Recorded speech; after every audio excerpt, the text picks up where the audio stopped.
And we're back. So we're like, man, now I'm like reading this. I'm thinking about how far we are in this movie. It's like we're not far very long in describing it. No. So the guy that Mel, blew away in the fucking hallway there, they drag him inside. He's going through his wallet. He opens the ID, right? And this is where he gets identification. He sees the name of this random henchman guy. Yeah. Oh, yeah, that guy.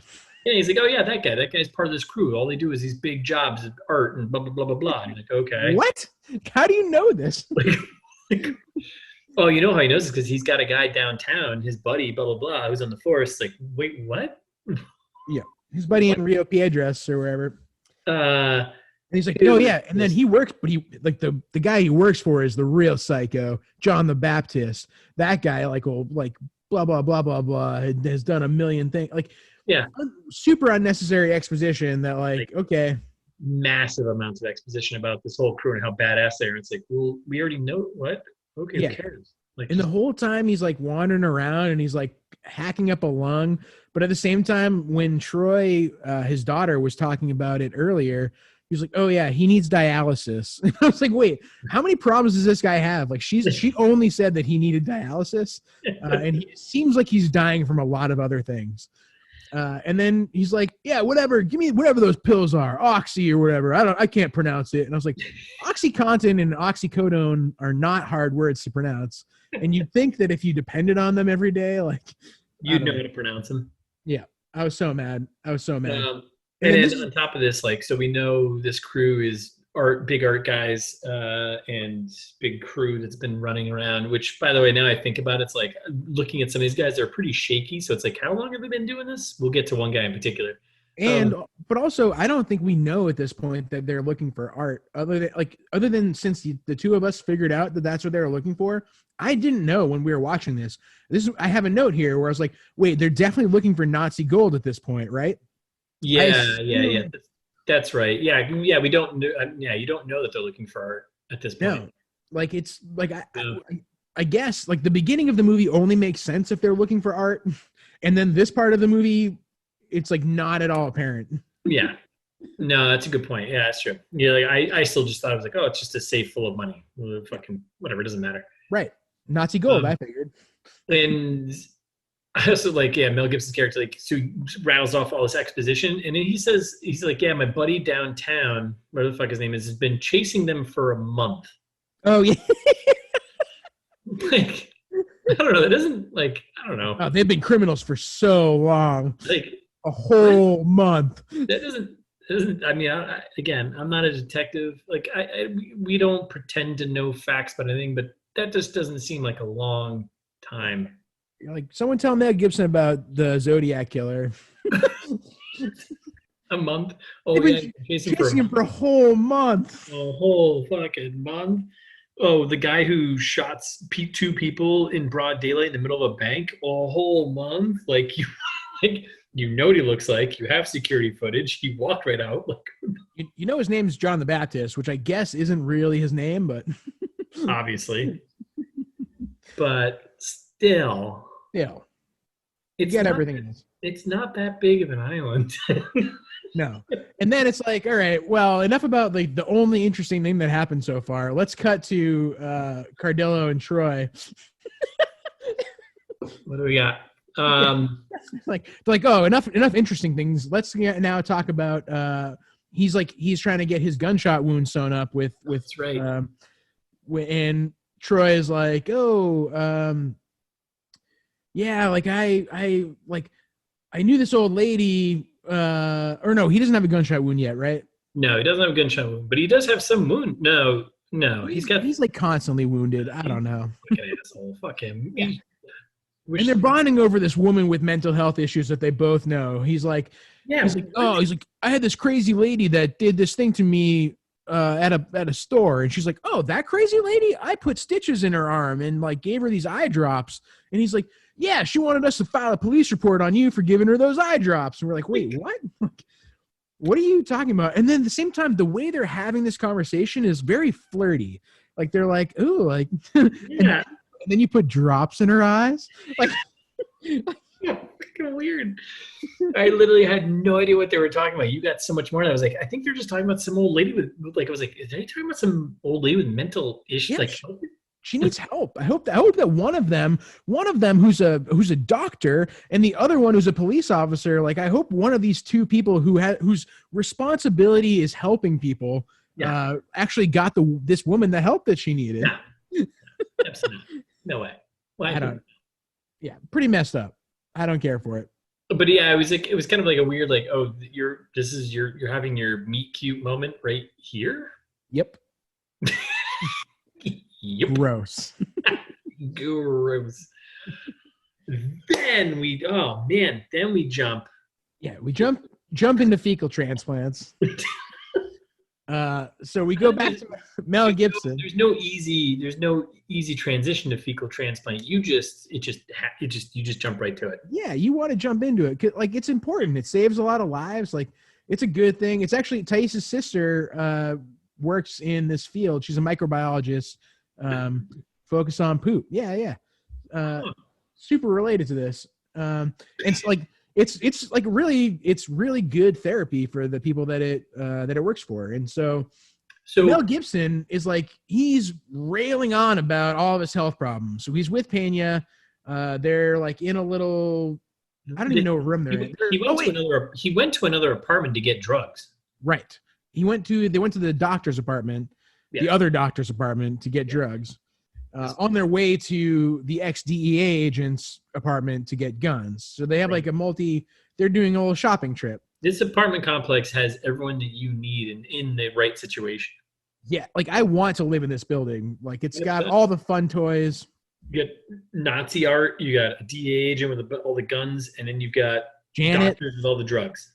Yeah, and Janet. Don't forget Janet. And Janet, a crazy mystery pet. Gator cat. Yeah, gator cat. So Mel Gibson starts railing about his health problems. He's like, oh, well, it doesn't matter anyway. I'm about to die regardless. I don't want to die in a hospital. Yeah, this movie's almost over. I don't care.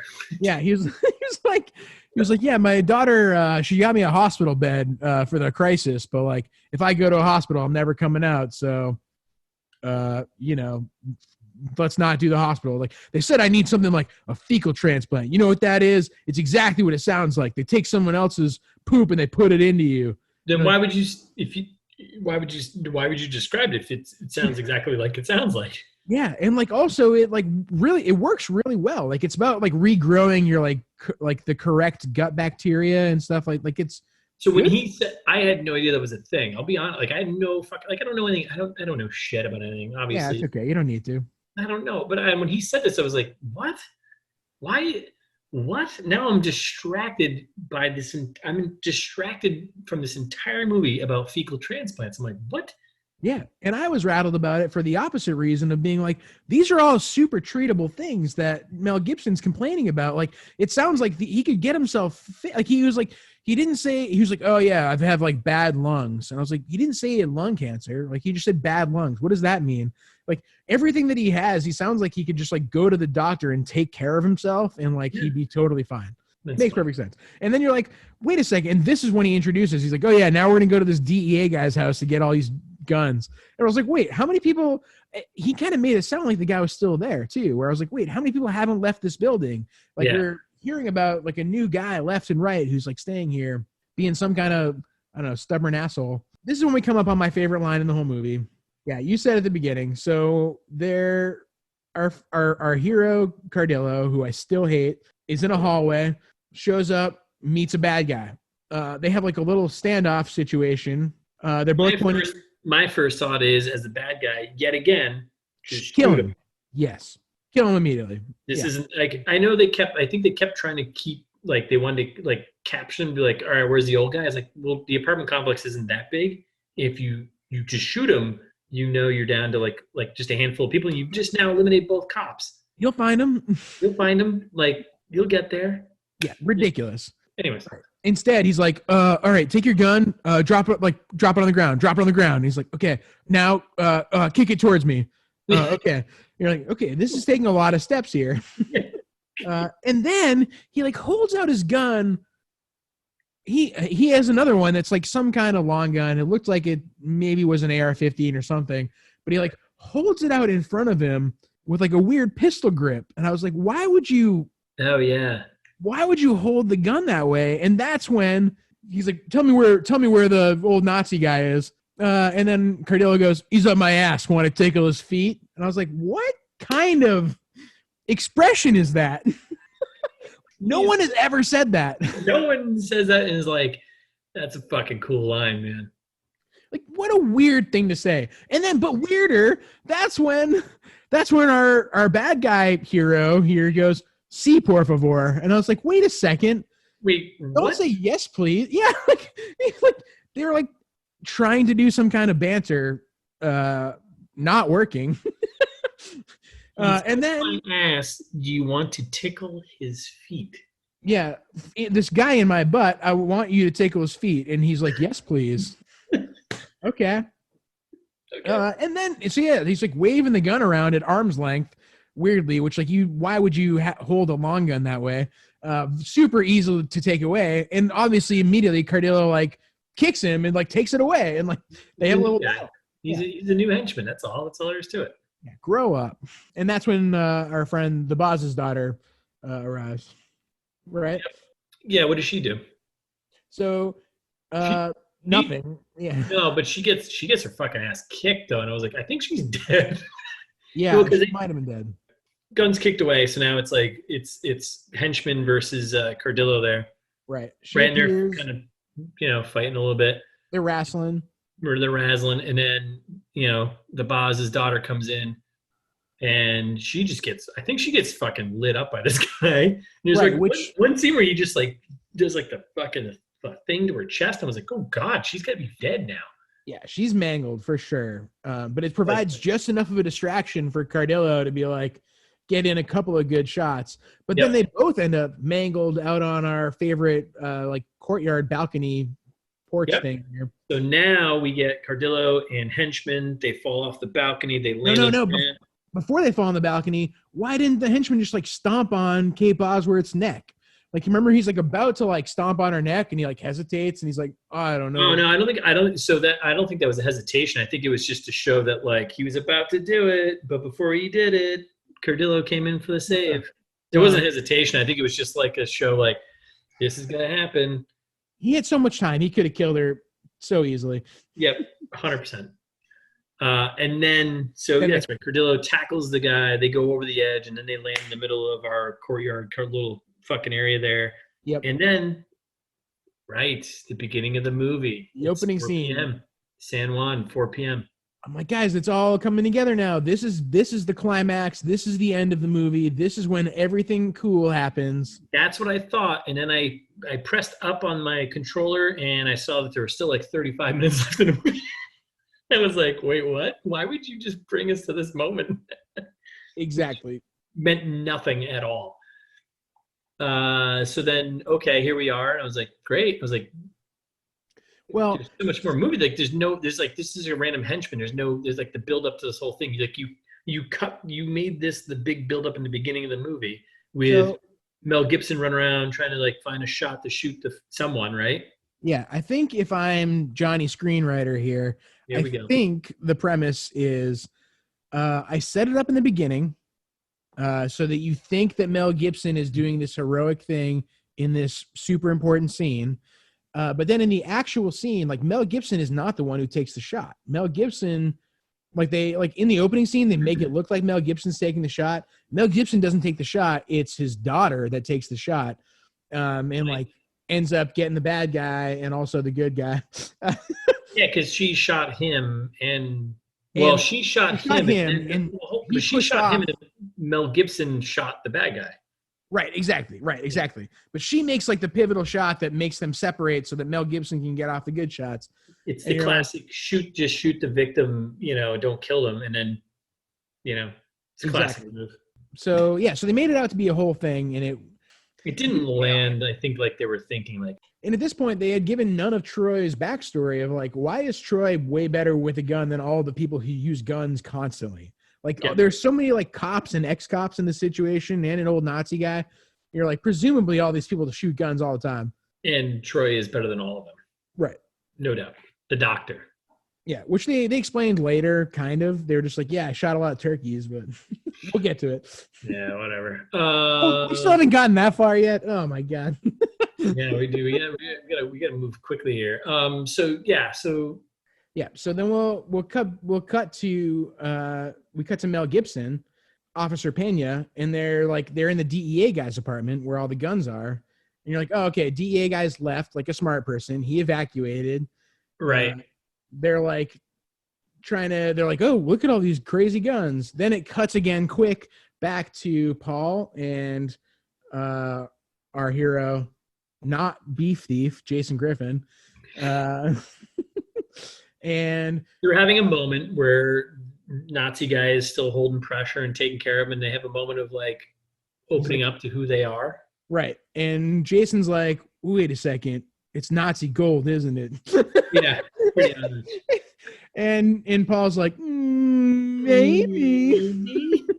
Maybe there is Nazi gold.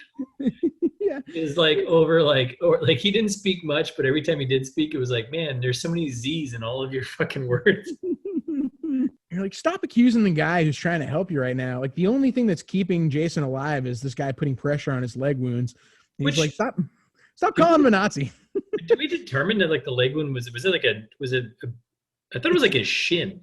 It seemed real bad. Yeah, it's like his shin somewhere. No, wait, they said femur, I think. You can't die for wrap it up. Fucking call it a day.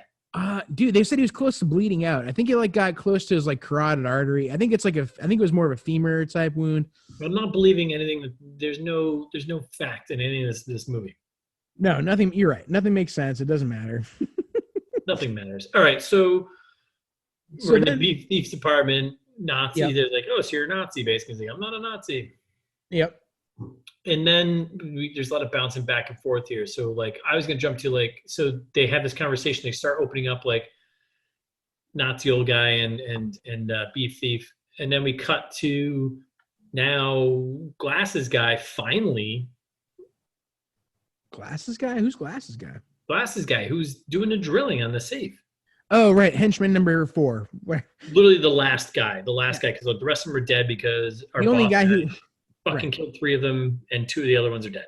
Right. The only guy who isn't David Zayas. we have David Zayas and we have 2 henchmen left. Yeah. Gotcha. Okay. So yeah, henchman number 2, safe henchman. He's down there at the safe, I think down the basement of the bikes. It's starting to flood a little bit. And he's literally what looks like just like a fucking drill. Like just like a hand drill he bought at like Home Depot.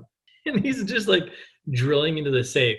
I mean, the idea, I think, is they think that there's, at this point, maybe this is another clue that they still haven't really made it clear to us, but like, like in retrospect, oh, sure, they're looking for art.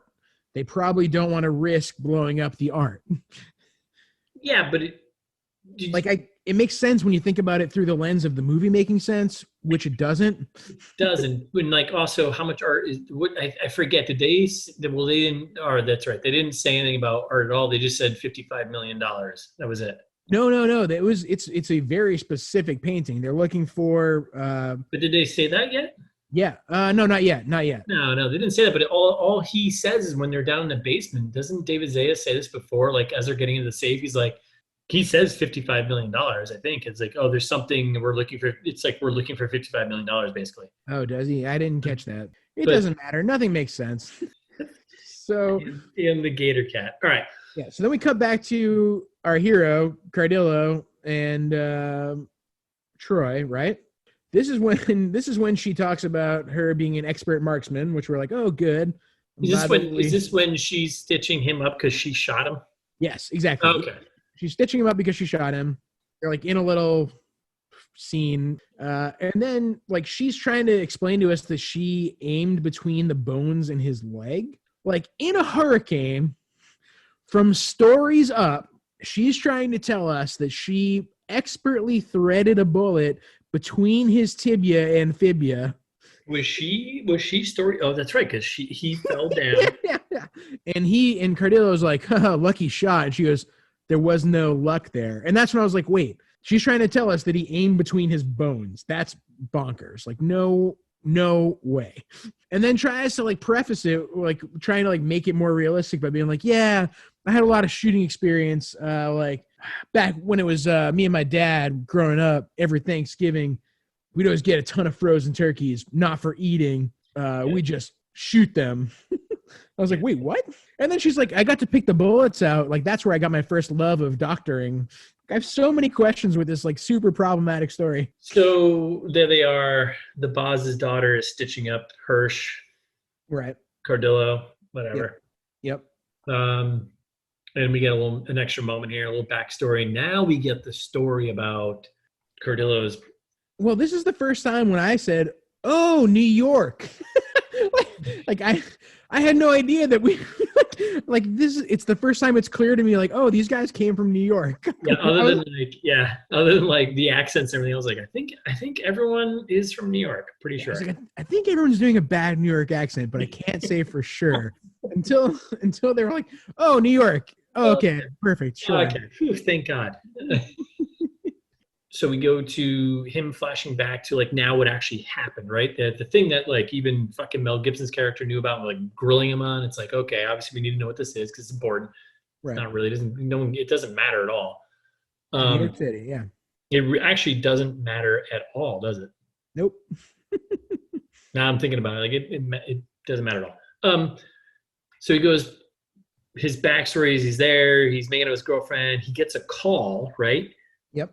He gets a call like on his, police radio. They're like, attention unit ABC, unit 123. 123, unit YOU, whatever. Like, yeah, come out. We got this thing to do. All right. So Peaky's like, all right, I got to go do this. And she's like, no, I don't do the call. He's like, it's a report of an active gunman.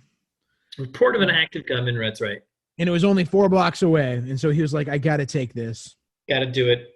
And his girlfriend is also a cop, is also his partner. I was going to say, we learned that. Yeah, you can piece it all together, right? Because like, yeah. I think they mentioned earlier. So his girlfriend is his partner and is a cop.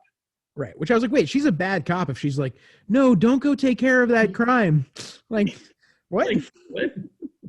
Because she's sitting in the car being like, no, like we shouldn't go take care of that crime. It's like literally you're 2 cops, like go take care of the crime. Anyways. So they drive there, they get there, right? Mm-hmm. And he gets out and he's like, I'm going to go take care of this. You just stay here. Right. Right? Yep. I'm not sure why. Like, you're both cops. Why wouldn't you go, like, if there's like an active gun thing, it's like, and you're going to respond to this. And she's like, oh, he's like, don't call backup or something. Did he say that? No, he said call for backup. Oh, he did? Okay. Yeah. He said, stay here, call for backup. How about what makes more sense is if you're going to respond to this call and you have another officer with you, maybe she might be off duty, but it's like, all right, well, if you're going to respond to this, how about you just like, hey, we need backup, here. And then the 2 of you go in together. Right. It wasn't like they were suited up. Like he wasn't like all copped out, right? He was like, nope, just in plain clothes. Like he was off duty for sure. Yeah. And she was too. Which then again, I'm kind of going back on my statements now, being like, he was off duty. Maybe he shouldn't go respond to this. I don't know. Like, what do you do? Like, cops out there, email us. It's thismeetsthat@gmail.com. What would you do in that situation? I mean, so, all right. So, I think, all right. So he responds to it. They get there and. Right. So he gets out and he's like, stay in the car, call for backup. I'm going to go inside. So he goes inside and he's like wandering down a hallway. We switch to like body cam kind of footage and we see the barrel of a gun peek out from a hallway around the corner. Yep. Now, this is what I'm saying is the big problem here. Rather than like saying anything or like doing anything else, his first reaction is like, shoot. And you're like, I get it. Seeing the barrel of the gun is scary, but like this seems like more of a problem with police training of like, maybe you don't just shoot stuff. Yeah, don't ready, fire, aim. Maybe just, just in case. Just like, don't shoot and ask questions later. How about you just, Yeah, like wait this one out. Let's see what happens.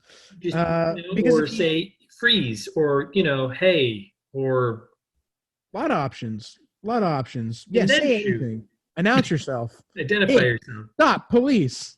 Stop, police. I will shoot. Yeah. Lots of things you could do there. I don't want a backseat police, but so Right. spoilers. Long story short, he murders his girlfriend. Long story short, and that's why he's so depressed. Right, because he murdered his girlfriend. He murdered Mr. And then like transferred to Puerto Rico. He's like, well, I guess I'll go be a cop in a place where they don't speak English. That'll help. So, but really, why is the girlfriend going into the building? So I don't want to victim blame either, but like, it's kind of her fault. It's a fucking stupid move. Like, he did say, stay in the car, call for backup. Like, did he have a radio on him or anything like that? Or like, yeah, no, of course not. Oh wait, yes, he did. He did. You're right. He did, because when he got there, he got to the main room. He's like, he called in. I think he had his like. Well, that was when he bust down the door from the guy, and he's like, "Oh, they didn't you didn't reply to my noise complaint, so I called in a fucking. Yeah, I called in an armed person. Yeah. Also, it's a really fucked up story, and they're like flirting about like the way he's telling it. He's like, and then I like murdered my girlfriend. Yeah, well then he's gone now. we come back to like him getting stitched up by Kate Bosworth here, and like they're literally like flirting, and like a second later, all smiles, which they do quite a bit in this movie. It's just like, what? It's like, and then they're joking about her not wanting to date a cop. It's like kissing her dad. Like, wait, what? Yeah. So many red flags. Just like, oh my god. All right, well. Yeah, and then you have a note about this, but then he was like asking her out on a date. And then they're all laughing and joking, and she jokes about I want to date a cop. And then he's like jokingly asking her out on a date. Right. A stitch removal date. Yeah. Which becomes like some type of like, that's cute. Like, stitch me up. I'm real good at that. Like, ew. What? Gross. All right, so yeah, all right. So home stretch. We come back to the DEA apartment here, the ex-DEA guy. Yeah, who's not there, hasn't been there, but we're in his apartment now. And you're like, why are they still gun shopping? Like, they're still like going around this guy's apartment being like, ooh, look at this one. Ooh, I could really use this like Mac 11, like, and then rightfully so, they get ambushed. So when they enter this room, though, it's dark, right? Sure. And Gibson's got his his whatever fucking mega gun he's got, his dirty hairy gun on him, and then lady cop there, Pena. Yeah, Officer Pena. Yeah. Yeah, Officer Pena. She's got one of the she's got the bad guy's gun. It's like all fucking decked out with scope and light and a flashlight and all this sort of shit. Yep. And she's literally just spinning in the room, and then like random bad guy just like, got you fuckers. Classic bad guy sneaking up, causing trouble. Where did he come from, and how did she not? What is she doing? I don't know. He came from the outside. And then like as soon as he rolls in, they like what do? They put like something to his face, and he just starts like wildly pulling the trigger, like they punched him or something, or didn't they? Like no. What happened was, it's a tense moment. Okay? It was all a blur to me. Yeah. I'll build the suspense here for you, because we need to drag this out any more longer. Good, perfect. So he's in there. He's like, he's got the gun pointed, and he's got the gun pointed at her. But he's eyeing Gibson. Gibson's got his gun too. It's like everyone's got their guns, right? And he's eyeing her, and he's eyeing him, blah, blah. And Gibson's got the flashlight. Remember, he's got the fucking mega power flashlight in his hand. Mm-hmm. Yep. And he's like, drop your gun. She drops the fucking awesome bad guy gun. And then she's like, he's like, get rid of the other one. So she's going down and reaching down into her holster for her regular handgun on her side. It's real slow. And in that moment, the bad guy looks, and Mel Gibson just flashes a flashlight in his eyes. And that's the moment where they have like a quick little shootout round where, like, I guess she pulls her gun and gets off a couple shots, and he just fucking unloads and doesn't hit her. She falls to the ground, not hit. Yep. And everyone's scrambling around. Bad guy and Gibson kind of, go at it a little bit, right? Yep. And there's literally a million guns on every corner of this room, and it's taking forever for her to go get a gun, and she's got to go, and he trips her up. It's fucking stupid. Yep. And he picks up a gun, The window is shot out. Fucking tornadoes, hurricanes coming through. Winds are coming through. Yep. Gale force winds. I think that's a phrase. Blasting through. Yep. And is this when Mel Gibson goes, fuck, they opened me apart. That's exactly what. No, yeah. This is it. Yeah, because he gets a couple shots. I think he takes a few shots here, doesn't he? Yeah, I think like one to his kidneys, which we know are failing. And yeah, he takes one through the fucking side of his fat gut, and then that's that, and then we cut back to Nazi and beef thief. Right, and that's where they're like, this is when we get the full explainer on like, oh well, my Nazi dad, like it's been in my family for generations of like my Nazi dad doing all kinds of stuff. Yep, and that's when we get a bunch of backstory on Jason Griffin, and he's like, oh yeah, well, I've been profiled before. Like the reason why Janet doesn't like cops is because back in presumably New York, I'm assuming everyone's from New York here. That's not from Puerto Rico. You just go with it. Yeah, it's fine. Yeah. New York. He's like, back in New York, like I got profiled and beat up by some cops, and I sued the city, and like, blah blah blah. He's like, feels like dirty money though.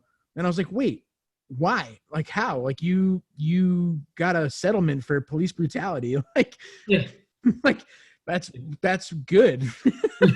Like police brutality is bad. Like this is not like you shouldn't have to feel bad about this. Right. And that's what made me the most mad, because then he's like, yeah, I know, like the Nazi Paul is like, yeah, I know what you mean. And you're like, wait, why are we equating like Nazi loot to a guy getting a police brutality settlement? It's like bonkers to me. It's a tight thread to yeah, do not care for it. But then finally somebody, thank God, kills Mel Gibson. Thank God. Here we go. So we cut out of the beef thief Nazi guys, and we cut back to Mel Gibson getting stitched up by a lady cop. Yep. I'm losing names. I'm losing names faster than, Pena, Officer Pena. Thank you, Officer Pena. So she stitches him up.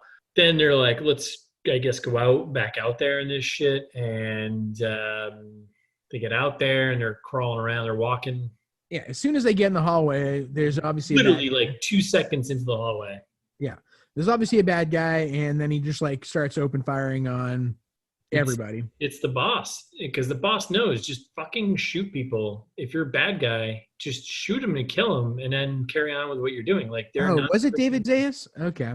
Yeah, it was. Like, remember, he just like as soon as he came around the corner, like saw David Zayas, he just like opened up. It's like, right. Yeah, that's what you do. You don't. That's not the person you need to worry about. Like a good villain. Yep. So boss man shoots first, asks questions later. Yeah, Mel Gibson getting stitched up, which you're like, again, kind of, but like people leave him behind. Like he's in the hallway, he's down. I thought he was dead. Yeah. He's not dead though. No, not quite. You're like, man, he took a lot of shots, and it was like, oh, it was a lot. Yeah, but then his daughter shows up, Troy, the doctor, thankfully. Well, just before that though, Zayas and I think it was Glasses guy, they pop Mel Gibson quite a bit. So they go up and they grab Lady Cop, and then they go off to another room. They head into Officer Pena. I can see you shaking your head right now. Yeah, well, because he keeps saying Lady Cop. She's Officer Pena. I know. Like no one's name, and like I'm not just picking her, but no one's name in this movie is like memorable. Like I've had to work really hard to remember their names. Yeah, and I don't know her as an actress, so it's like Emile Hirsch and Kate Bosworth and Mel Gibson. Like I'm literally calling them by their like real names. So they grab Officer Pena and they disappear. Gibson's down on the ground, stairwell, whatever the fuck.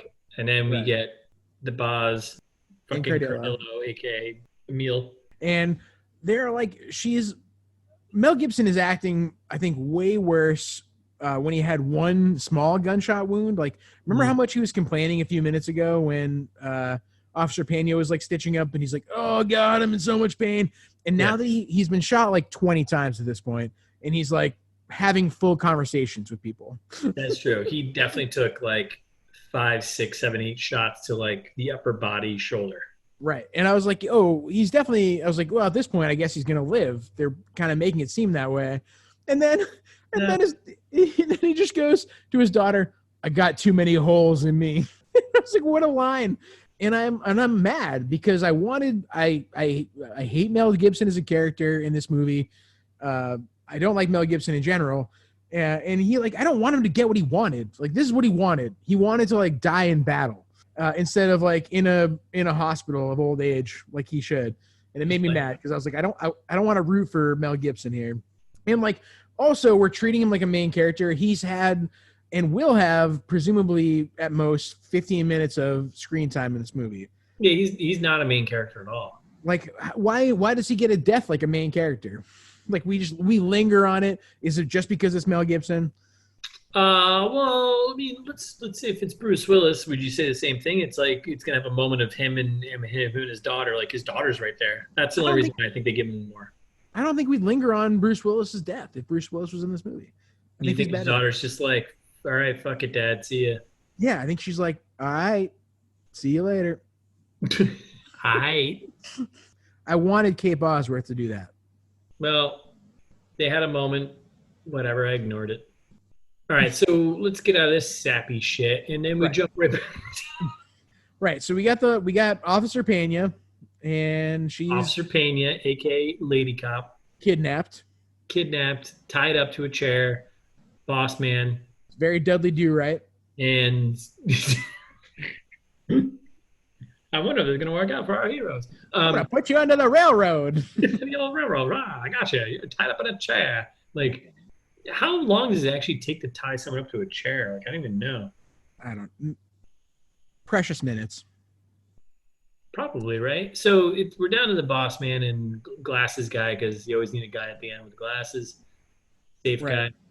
And this is when we get that other good line from the beginning where we said, will you let me know how it feels to have a bullet go through your skin and into your brain?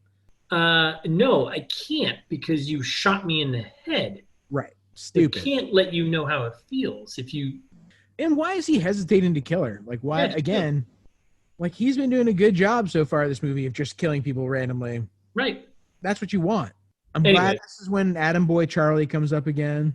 They're doing a little radio signaling, trying to get in touch with Cardillo while they have Officer Pena as a captive. This is why they don't kill her immediately. They're trying to use her for leverage, which you're again, he just met her a few hours ago, seemingly. I don't think he cares that much. No, he wants to kill himself. How can you care about anyone else want to kill yourself? Yeah, and then all of a sudden they're like, oh, it's the eye of the storm because it stops raining. Oh, which, by the way, his idiot guy next to him was all of a sudden it gets really nice out. And he's like, oh, storm is past. Yeah.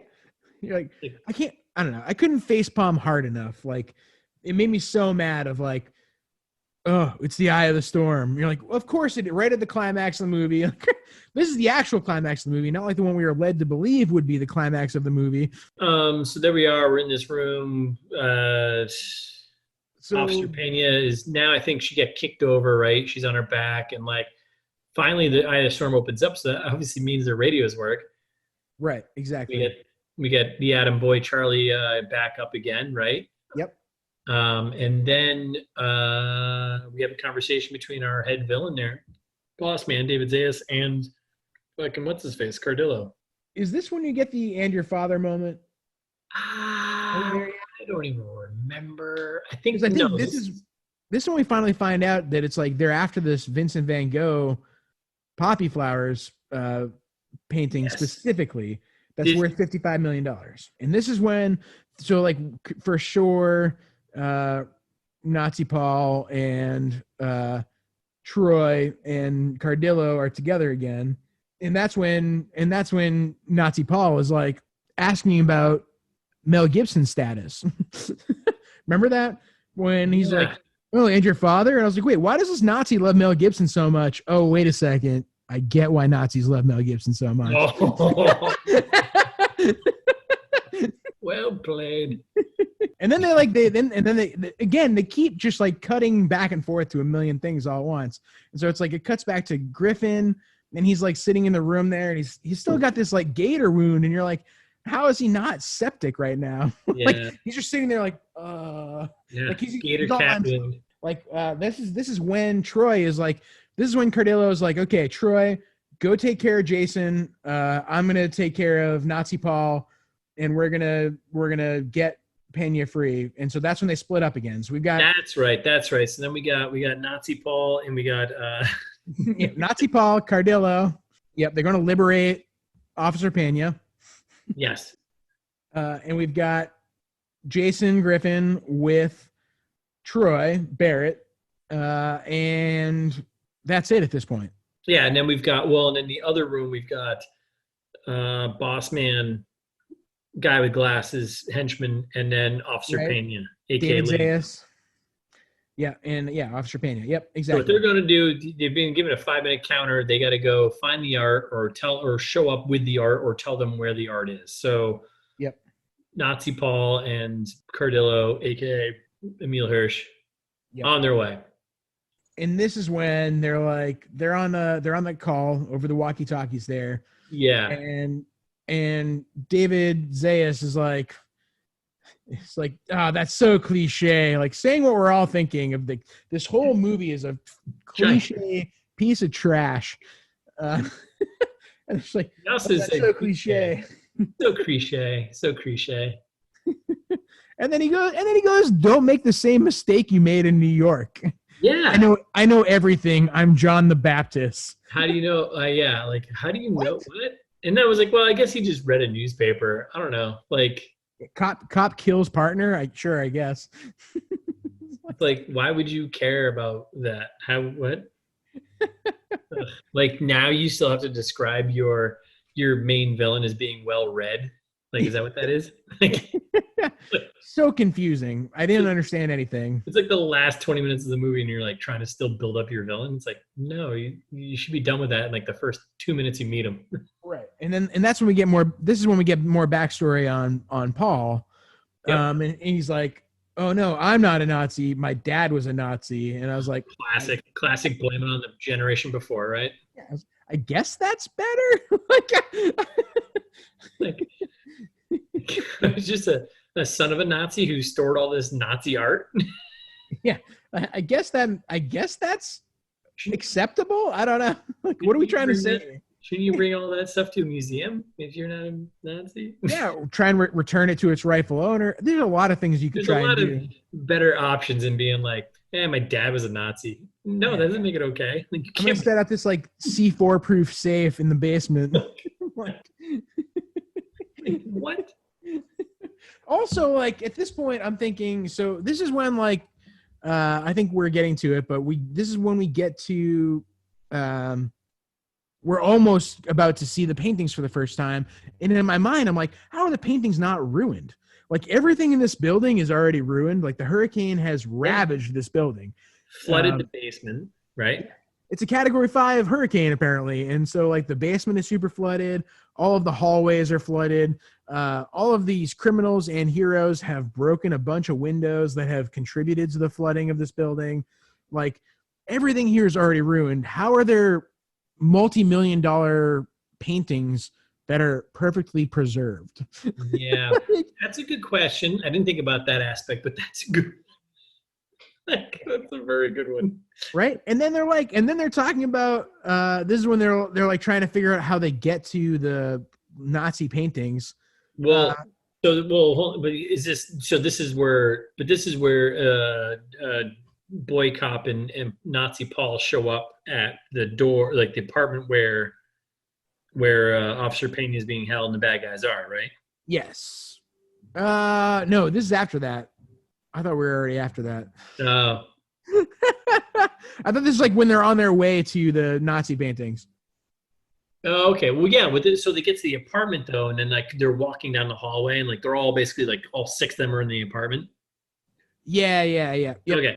Yeah. So this. All right. So set a little. All right. So now we get this weird moment where Emil Hirsch. The scene for our listeners. Yeah. Yeah. So the trap scene. So now we're at this point where we're having the big standoff, right? So it's like.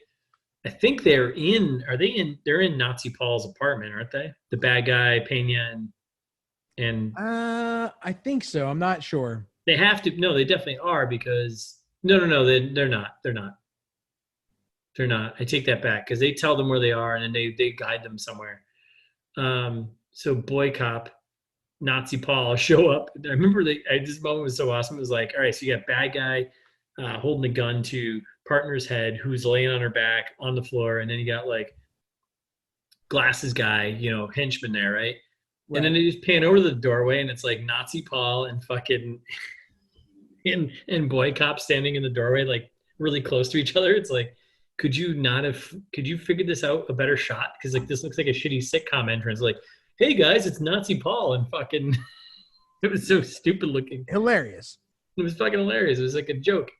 So then they come in, and like I think they lead them to the Nazi Paul's place. That's right. Yeah, they definitely do, because Nazi Paul's like, yeah, come to my place. I've got them all. Blah blah blah. They go to Nazi Paul's place, walking them around, and like they get into this place. So now we're talking about. So they walk in this apartment, and we've got Nazi Paul, we got Boy Cop, we got Lady Cop now, who's up out of the chair. We have Boss Man, and we have 5 people, right? Henchman, Boss Man, and then 3, good people, right?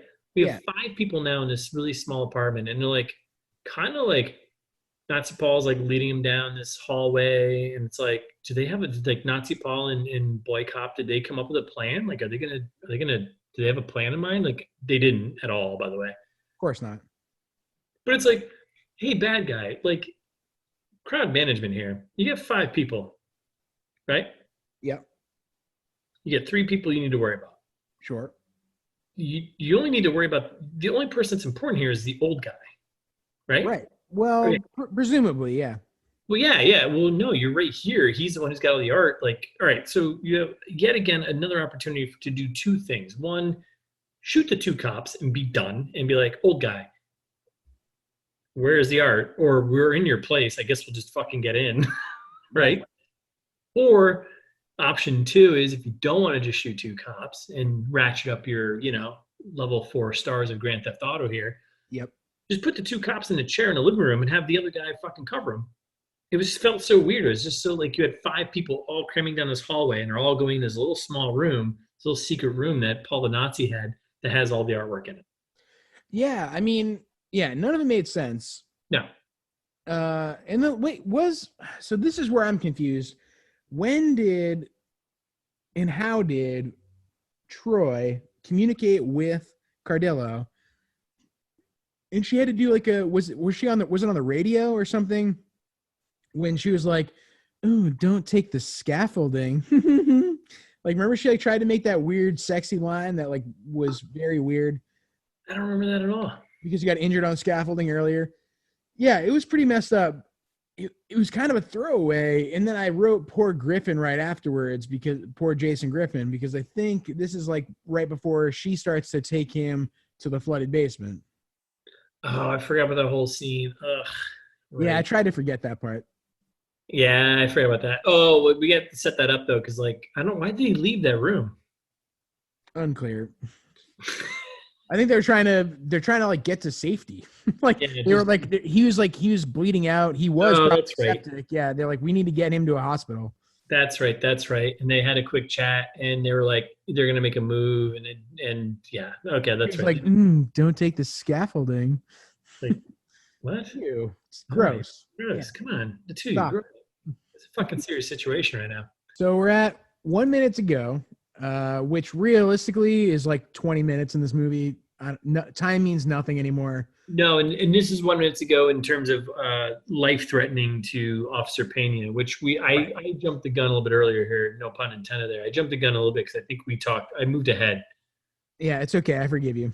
This movie's all fucked up, man. It's very confusing. Yeah. And so the David Zayas is like, 1 minute to go until I start to shoot you, I guess, because I'm going to take my time doing this. And yeah, then they show up right on time. Nazi Paul is like, Ray was the only person I trusted. And he's like talking about how, like, why, like, where he hid his Nazi treasures, because they're like, where's all the Nazi stuff? And he's like, oh, it's in Ray's apartment, in his weird locked room, which apparently was his wife's art studio, or his wife. I don't know. Right, remember at the beginning, kind of, when we first meet Mel Gibson, and he's like, "That's my wife's art studio. Don't go in there." It's actually the Nazi art collection. Oh, that's the room they're going back to. I jumped the gun again. That's stupid. That sounds I about heard right. him say that. And I was like, is that really? Yep. Ugh, this movie's making me fucking. It's making me furious. Yeah, I'm angered by this because like I remember hearing that. It's just like, ugh. Yeah. So they get there and they're in Ray's apartment. Ray, the only person I trusted somehow. Like we know you don't have a wife. Right. I was gonna make another joke about how, like, of course, the Mel Gibson is the only person the Nazi trusted. uh, so they go up to his art studio, and then he's like, "Look, these are all the paintings." And then David Zayas inexplicably shoots Nazi Paul. Like, wait, why would you do that? Made a huge mess, destroyed a bunch of paintings. All right, so I was all fucked up then. Like when I fucking missed. So when the apartment they went to, I got all turned around here. So I got to correct it. Whatever, I'm gonna leave it all in. But Sure. Where the Nazi Paul led them to was back to It was his apartment. Mel Gibson's apartment. Yeah. Jesus fucking Christ, this movie's fucking stupid. Yeah, it's awful. It's not great. But then like the wife's art. So you think it's so stupid? Like I feel like an idiot for like not catching that, but I feel like I'm just like this. Yeah, I think this is the sin of the movie, is that I paid too much attention to it, and I'm now a worse person because I watched this movie. Thanks. I feel like I paid way more attention earlier on, and then like the last 30 minutes, I was like, I didn't pay attention at all because I was just like, I mean, I remember him saying like, oh, "That's my wife's art studio." And it's like, why would you call that out? Obviously, that's gonna be important later, and I completely just like fucking forgot about it. Because again, everything in this movie just beats you over the head with, this is going to be important later. Pay attention, pay attention, pay attention. Yeah. I was like, I don't want to pay attention anymore. It's like I'm dying right now. So there we are. Okay, so we're in the wife's art studio in Mel Gibson's apartment. Mel Gibson's dead. We got Emil Hirsch, aka Boy Cop. We got Stephanie Kao, the lady cop, aka Pena. We've got Nazi Paul. We've got. No, we don't have Nazi Paul. This is Nazi Paul's dead, man. Well, no, we have the corpse of Nazi Paul. Well, I'm going to get build up to that. Like, yeah, we just talked about how Nazi Paul got shot, but like we got to build up to that because like it's kind of a key point where like they're all in this room, and yeah, Nazi Paul gets fucking his brain blown out, sure. And it literally splatters across like two paintings. Yeah, dumb. I would think that David Zayas' character there, Mr. Art Guy, right, would have a little more respect for the art that he's stealing and the fact that like all these paintings are worth a lot of money. Yeah, I would think so too. Why would you just blast brains all over it? Yeah, add it to the list of things that don't make sense about this movie. So now we get to a crazy, this is where the moments go. It's all coming. I can feel everyone knowing what's going to happen because we've got this, just saying, Gator Cat. That's all I'm going to say. Yeah. Well, before that. Well, no, yeah, before that, I'm just throwing. I'm foreshadowing here. That's all. You're heavy-handed foreshadowing, just like the movie does. Russ is like, "There's going to be a good thing in a minute. Hold on." Yeah. Foreshadowing, you guys. It's like watching a movie with like someone who, like a really good movie with someone like that has seen the movie a million times. And you're watching with someone for the first time, like this next wait. Part, no, this next part, it's so good. Just wait. So also, this is when it starts raining again. Important to the environment here. This is when it starts raining again, and you're like, I'm very confident that a Category 5 hurricane would be 1,000 times worse than this. Like, there's like, oh, like guys, the hurricane started up again. Yeah, I feel like this building would not exist anymore. Yeah, like nothing makes sense in the universe. Like in universe, none of the rules apply. Nope. Not one bit. Yeah. So then what you were setting us up for, go ahead. We're in the living room now. All the art from the hidden wife's art studio is now moved to the living room. They got all stacked up, right? And there we are, all this artwork. And I forget which happens first. The removal of the cop uniform from Cop Boy. That's second. All right, that's second. All right, so what happens is Cardillo, right? Yeah. Pulls so it's just him and Lady Cop left, right? And he pulls this ridiculous idea out of his head that he can trick the boss guy into thinking that all of this artwork that they just pulled out into the living room are decoys. which is insane. Absolutely fucking insane. Like The whole premise of this movie rides on John the Baptist being meticulous art collector who is like, very aware of all the details, knows exactly how much everything is worth, knows like all these famous paintings. They literally built that up. Like the whole exposition from Mel Gibson earlier, we're like, oh yeah, whole big crew. Yeah, you know what they do? They big art job guys. Yeah, I got a guy downtown who's been tracking them for the last month. All right, well, a whole month, right? A whole month. And you're like, why is he buying this decoy bullshit? And yeah. And then we come to the hallway stalemate. Oh, right. That's right. So now I forgot. So all right. So they're in the living room. They're doing this whole thing. Emil Hirsch is somehow pulled over this decoy thing with David Zayas, villain. He's like, oh, I guess we should look around. And he's like, yeah, there's other apartments with other artwork. Okay. Sure. And then we cut to, forgot about them, the boss's daughter and beef thief. Right. Jason Griffin.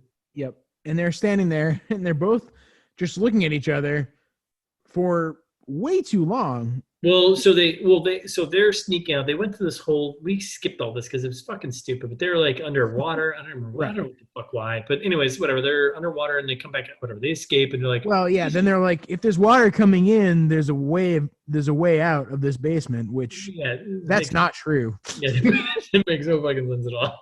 Water is liquid. And so therefore can move much easier through things than people can. It can actually get everywhere. Kind of like sand. Crazy how that happens. Crazy how that happens. So they're making their way for the front door, which we recognize because that's where Super Louie got died. Right. Super Louie got died. R.I.P. Super Louie. Yeah, got killed. And they get to there and like, we're gonna make it. We at least can get out. And there's one last henchman left. The last, right. This final girl of henchmen. The final girl of henchmen. And man, is he shaky. Terrible. It might be his first time, his first job probably. And he's definitely a rookie. He's like, doesn't know what's going on. Like, what do I do? Yep. I think when in doubt, if you're a henchman, you're not sure what to do, you just shoot. Again, if I was a super villain, this is how I'd train my henchmen. I'd be like, hey, if you're unsure what to do, kill most people. Yeah. You're guarding a door and two random people just show up, just shoot them. Yeah. Like they can't be that important. Just kill them. It's fine. Just kill them and we can move on with our lives. Like we can finish what we're here for. Done. So I'm going to chalk this up for like poor onboarding, poor training, like a lot of these henchmen just were poorly trained. Like couldn't agree more. And that leads us into, so we're talking about not just at this point, poppy fields there, little Vincent Van Gogh action. We're talking the concert, Johannes Vermeer. That's a $200 million painting. All of a sudden, he's like, oh, wait a second. I didn't know that was the thing that was here. They're back in Jason Griffin's apartment, right, where Janet's hiding out, and they see the concert. So the concert, this is where you threw it in there, a little Boston shout out. A little bit. Your boy, Isabella Stewart Gardner Museum. And yeah, this particular painting is the premise of so many things. It's so many things. Like the concert is like, it's like the most well-known art heist in the world at this point, I think. Yes. Right? Yeah. You're like, oh no, it's just in Jason Griffin's apartment.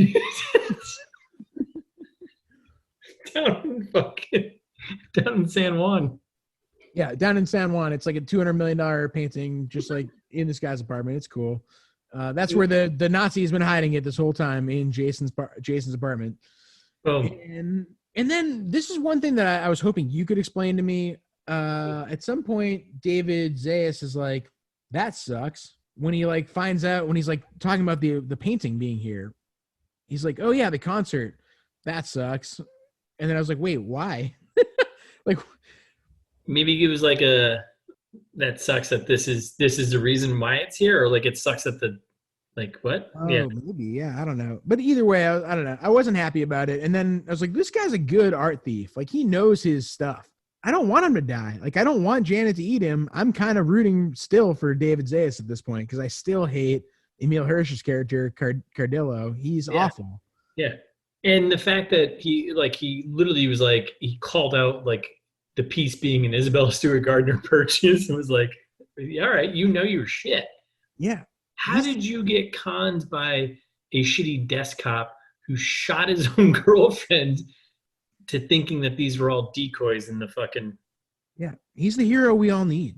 Ugh, God. And then we cut back stupidly to the basement, the flooded basement. And I'm like, I'm so bored of this swimming escape. I don't even think you had any notes on it because it's so boring. Well, we already jumped past. We already jumped to we're at the stalemate. No, dude, they cut back to it again. I think you blocked it out.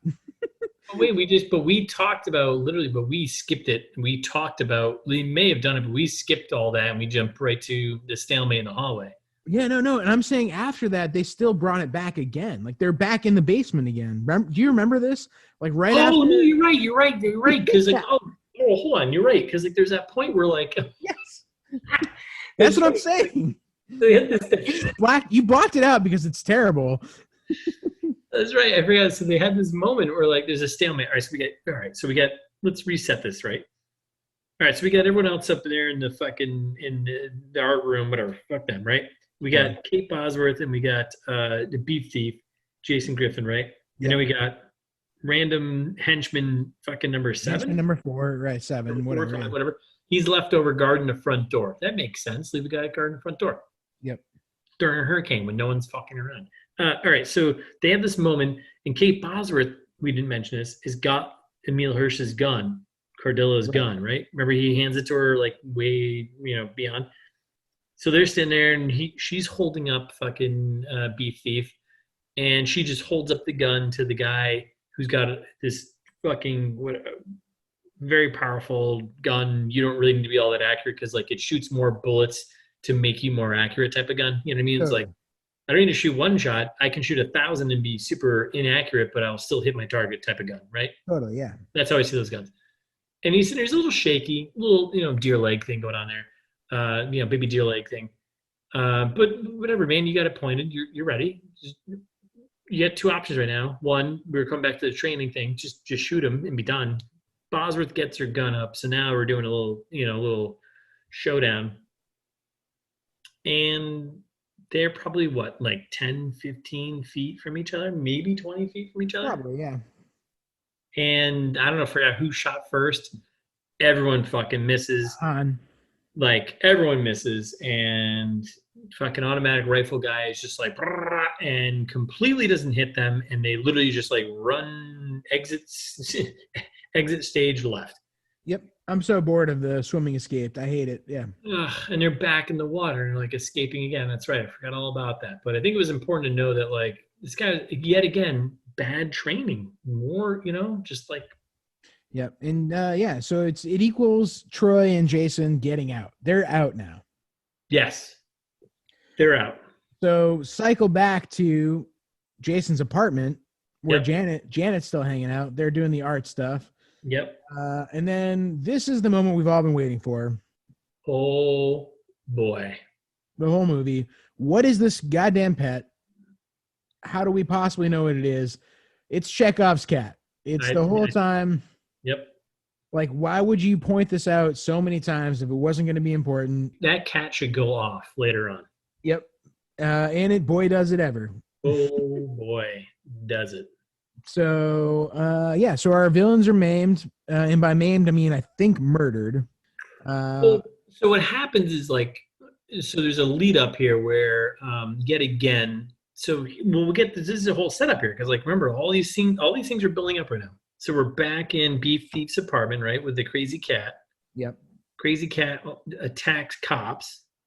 Right. Oh, right. Sorry, we skipped that Forgot whole to part. mention. We forgot to mention that part of Cardillo's scheme was like, hey, these are all blah The blah decoy scheme. decoys, and then I think it was Boss Man was just like, oh yeah, give me your uniform or something like that. I don't know why. Because they were going to take the cop van. They were like, give us the cop van, we'll take your uniforms, and we're out of here. And he So was we like, can. wait a That's right. second, these are decoys. And he was like, oh, That's right. okay. Yep, what he's doing right now. It's a decoy. That's right. So they were going to take the van. He's going to wear the police thing. No one is around, by the way. Like the entire place is evacuated. So why do you need Right. just throwing it out there? There's Just no extra, there's no backup police coming. no, just take his keys, shoot the two of them, load the art in the van, and drive away. Yeah. I don't know. Drive to Cuba? So that's the other thing too. So what's the plan here? So You're on an island, right? you're on an island that is being ravaged by a fucking Category 5 hurricane. Yeah, say what you will, but one of the major benefits of doing crimes in the mainland United States is access to so many other states. You have an out. You literally have to go find a bunker. Well, you take a private plane, of course. Yeah, but you wouldn't take a private plane in the fucking middle of a hurricane. Like, well, why wouldn't you at this point? Everything else been doing is so stupid. Why wouldn't they do that? Nothing makes sense anymore. Nothing makes any sense. So, all right. So then we get to the So point it's over. Then it's like it's over. Well, no, well, not yet. So, main bad guy there, David Zayas. He's wearing Emil Hirsch's boy cop jersey. We all Right. see where this is going, right? Is it what you call shirts? Is Cop, jerseys? what do I call it? I don't know. Yeah, I don't know. He's got like you're part of a team. You wear a jersey. his uniform. It's his shirt. The upper half of his uniform. Yeah, cop shirt. Yeah, his cop jersey. Cop jersey.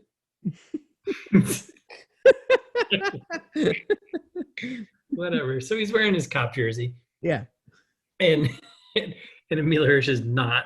And he goes to open the closet where Janet, aka this terrifying cat, is. Mm-hmm. Full well Sure knowing. you want to do it? Full well knowing.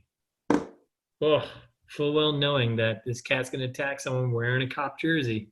Yeah, the best actor in this movie, David Zayas. Opens the door. I'm really sad if it's Zayas, and the whole time we've been saying David Zayas. Shout out to David Zayas or Zayas. I apologize. So then, like, he opens the door and he's like, all the art's right there. It's fine. I can fix that later. Yeah, fix that in post. So Emil Hirsch opens the door and he's like, oh, he rest the art's right down there. And it's like this dark, unlit closet space. Right, where art lives. Tiger Cat just jumps out of nowhere and tears off David Zayas. Well, we don't see this, but he just attacks him. And then they pan out and there's like a bunch of gunshots. And somehow Emil Hirsch, a.k.a. Cardillo, a.k.a. man cop, boy cop, lives. Yeah, this is what I think one of the things I'm most upset about is because, like, we spent so long in this movie trying to justify the rating. Like, there was so much unnecessary violence and swearing that I was like, why wouldn't you show us the unnecessary violence at the end of, like, I want to see this cat eat these people. Yeah. And nope, because that's not in the $23 million budget. I was going to say, I guess the CG might be expensive for that, but. Oh, 100%. It would look so bad, too. I mean, it already looked bad, too. You saw the thing jump out and you're like, what? Yeah. Oh, I mean, and that's totally why they did the way they did, because that way it didn't look so bad. It was like, oh, just this shadow, this cat-shaped shadow. So that's it. There's not it. Well, that's the end of like the main threat, right? And okay, everyone's okay, and it goes to black, and we cut to a news channel, I think first, right? The news. Yep, they're like, hurricane disaster destroyed all of Puerto Rico. Absolutely fucking terrible. Wildly insensitive. Wildly insensitive. Like, this was like the part where it's like, we talked about this, like, all right, and like a lot of people had this problem like placing this movie in Puerto Rico during a hurricane in 2020. It's like, yeah, this is a little touchy. And not only that, it's like the Puerto Ricans are the villains and the heroes are the only white people in the movie. Like, I don't know. It's a little something doesn't feel quite right. Yeah, it's a little off. no, like, well, we'll get into it. So we'll finish the movie here. So you get this newscast saying like, yeah, Puerto Rico is destroyed. Breaking news. Like literally just being like, yeah, it's everything's terrible. And then we pan down and we're in a hospital and we see the beef thief, aka Jason Griffin, in a hospital bed. Yep. And then we see the Kate Bos's daughter come in, Kate Yep. Bosworth. She's alive, obviously. They survived. They got out together. She's a doctor. She's taking care of his needs, right? Yep. And they were like, yeah, hurricane pretty much destroyed everything. And we're like, okay, we're right back to this. And then the two cops. Why are they friends? Like out of the blue, like she like comes in and she's like, oh, like, well, doctor says the prognosis looks good. Wink. Like, yeah, like what? Like, wait a second. And then all our other anti-heroes here, Cardillo and Officer Pena, show up and they're like, excuse me, sir, we've got to ask you some questions. Like, they're all just having like a grand old time now. And I was like, wait, why are they friends? Like what bonded them, this traumatic nightmare that they all just went through, presumably not that long ago? No, it was like yesterday. Yeah, I don't know. And then you get Cardillo going, like Pena's like, how did you, not Pena, sorry. Jason Griffin is like, how did you guys get out of there? And he's like, well, I fed your cat while you were out. Like, Jesus Christ, dude. Like, wait, like, what? now I get that joke. He's like, yeah, I fed your cat to the bad guys. Right. And also, like, have you fed him since then? Like, where is Janet? What happened to Janet? I'm curious. I'm concerned about Janet. I'm super concerned about Janet. And then they have like that whole weird, uncomfortable flirting between Cardillo and Troy, where they're like, he's like, oh, will you take my stitches out? And she's like, not here. And he's like, well, why not here? Yeah. My place of work. And he's like, are you sure? Sexy place of work. I was like, what? And meanwhile, like they still have, I'm gonna stop using the word literally. They still have the TV in the background, like sitting there being like, yeah, they're like Puerto Rico in shambles. In shambles. It's like, there's no hospitals actually standing. No one is like alive. Like what?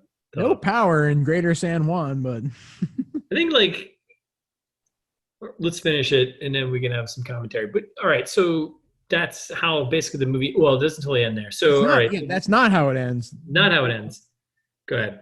Yeah, the real end is somehow Cardillo goes, oh, by the way, got something for you. And then he just walks away, which is weird. Yeah. And then Officer Pena like opens up the curtain here on a painting. Yeah. And you're like, wait a second, that's the concert. That's the one of the most famous paintings in the world, worth again like $250 million possibly. Like, in the last line of the movie is, now I got to figure out how to sell this shit. You're like, wait, what? Hard rock music as he says that. Fade out. Boom. Yeah, the song is unbelievable, and I don't understand. Yeah, so I think we have a little more to talk about post here. So that's the movie. That's a wrap of the movie itself. That ending is unfucking real. Like the ending alone is like, the ending to me set it up. I was like, oh, this setup is for the movie I wanted to watch. like, oh, okay. Now I'm like, wait a second. There's gonna be some kind of selling of some sketchy art, and that's the movie I wanted to see, was whatever the sequel might be. Yeah. Yeah. Now let's talk about Jacob Bunton. All right. So the movie ends, and as Jason Griffin is in the hospital bed, and they reveal the concert painting to him, which is mind-blowing. Mind-blowing as to why they're like, yeah, here you go. Like, what? Why are these like random cops giving this guy $200 million? Like, what? Like, was he the hero? Was he the main character the entire time? Are they trying to pay him off for something? Like, did they do something sketch? I mean, I know they did a lot of things that were definitely not by the books, but I mean, are we missing something like the opening, like the old lady, like, oh, we're all Nazi? Like, are we missing something here? yeah, I think the message is we're all Nazis in the end, right? I don't know. So he says, he's like, shit, now I got to figure out how to sell this thing. He doesn't say shit, but that would have probably been better. But, and as he says this, all of a sudden, like this fucking crazy rock, like clap, like 1980s, right? Rock kicks in, right? Music kicks in. It's like, Yeah. this is a weird choice of music to end this movie on. Yeah, well, it's not. It's a weird choice until you get 2 minutes into the song, and then it's like, and it hit me like a hurricane, and you're like, okay, I don't want this anymore. And then it's like, wow, this is wildly inappropriate song. Hit me like a hurricane. like literally, this please song stop. This song is called Hurricane, and it was written for this movie by our boy Jacob Bunton. Jacob Button. So this is gonna be a little extra addition to this episode here, because we need to know a lot about Jacob Button. We'll talk about a little bit here, but so yeah, welcome to It's This Meets That Plus. Support us on Patreon if you can. Email us at itsthismeetsthat@gmail.com. Yeah, all that shit. Email us money, please. Yeah, Bitcoin, whatever the fuck you want. Say ham sandwiches, we'll take those too. So Jacob Button, right? He writes this. I was so enthralled by this song. It took me so out of it. I was like, what the fuck? Why is this like an 80s like metal, like shitty, cheesy song on right now? Sure. And I was like, I need to know what the song is. Did some Googling, did some digging. Written for the movie. It's called Hurricane, which is wildly just not, I think, appropriate of a song to write about a movie. Yeah. Terrible. No, awful. And also the song is just kind of awful. The song itself is just fucking terrible. It's like, yeah. Jacob Bunton, Emmy award winning. Like pull up his credits here. I know you have them. I got him right here. He's worked for Mariah Carey, Steven Tyler, Smokey Robinson, Akon, The Doors, like unbelievable. I don't know. In addition, Button is also the vocalist for former Guns N' Roses drummer Steven Adler's rock band Adler and the rock band Lynam. Yeah, which is weird. So we got a little kick. So before we start this whole thing, we dig through all this stuff and like whatever. We're terrible at facts, but we dig through for you, the fans. You're welcome. But see, so look at all this. Like all these movies, like Gotti, X-Men, Dark Phoenix, music department. That doesn't mean he was like. That's not, yeah. Anyways, so we got on a bit of a kick here because, like, who wrote this song? One, why does this song exist? Two, why does it sound like this? Three, who wrote this, right? And we do some, internet sleuthing here. And I think the biggest concern we have right now is, biggest question. And Jacob, if you're listening, how old are you? We can't find out. It's impossible. Like, we know he's 6'5". He's tall. He's 6'5". He's a tall, lanky guy, and we just like, there's no evidence on the internet about like even an idea. He looks cool. I want to hang out with him. Like he looks like he's a rock star for sure. I don't want to hang out. No, we'd have fun with this guy. He looks like a good time. Yeah, we probably would. I just don't like. Is that Randy Jackson? Yeah. So I'm just curious how old he is because he looks like he's turning into an alien. I think. I don't know. I think he's been an alien the whole time. Anyways, Jacob, if you're out there, talk to us. Yeah, Jacob Bunton. When you listen to this, hey, we respect you. Dude, I'm just like I want to know more. Send us an email. It's thismeetsthat@gmail.com. Fucking reach out to us. Talk to us. Just do something. Yeah, all of our listeners, Brady. So I don't know. I'm curious. I just want to see where people how they land where they are. That's all. Yeah, he looks cool. He's got a good look. He definitely does. He's way cooler than the two of us. For sure. No doubt. Yeah. But I think that's a wrap. I think that's it. Force of nature. You've been podcasted. Or I was gonna say, I don't know, like blend. I don't know. Do we have a phrase? We should have like a thing like we say the name of the movie and be like, "Hey, Force of Nature, you've been." Oh yeah, that's a good idea. It's this meets thatted. Yeah, I don't love it. I don't either. That's not gonna work. We'll work on it. Yeah, we'll work on it. In the meantime, email us at itsthismeetsthat@gmail.com. Or don't go to our website, itsthismeetsthat.com. Yeah, you probably have other things, better things to look at and do. Sure. Most likely. Right. But yeah, have a good one.